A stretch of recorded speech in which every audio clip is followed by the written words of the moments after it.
Sois-en mon témoin attentif, mon disciple craintif, mais qui se bat pour un droit immersif, celui d'être libre, sans contrepartie intrusive, sans faux espoirs, slogan au bourrage de crâne corrosif.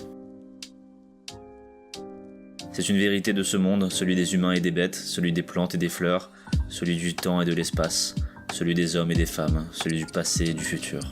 Ce serait peut-être mieux de te l'expliquer par bride, te donner des infos ici et là afin que tu calibres, mais ça te freinerait dans ta quête principale d'être libre, alors je te le dis, tout est équilibre. C'est avec une berceuse qu'on nous endort étant gamin, c'en est une autre qui brouille ton chemin, qui t'embrouille l'esprit, le corps et la vie. Tu ne peux plus t'en sortir avec une petite bouille innocente, tu risques juste de te fracasser dans une collision sanglante.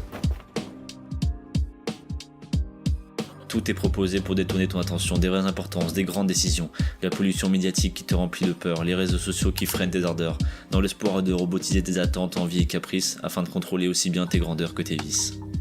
Si tu te poses une seconde, la tête libérée, déconnectée, tu entends le vent et sens la chaleur du soleil. Tu prends conscience que la vie est une offre immatérielle, que l'avidité du bonheur engage sa surprise, sa culpabilité moralisatrice si tu passes à côté.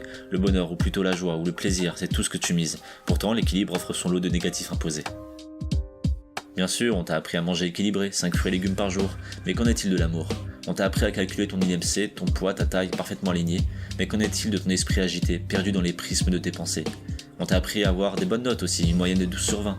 Mais qu'est-ce que ça vaut face aux peurs, à la détresse et au chagrin ?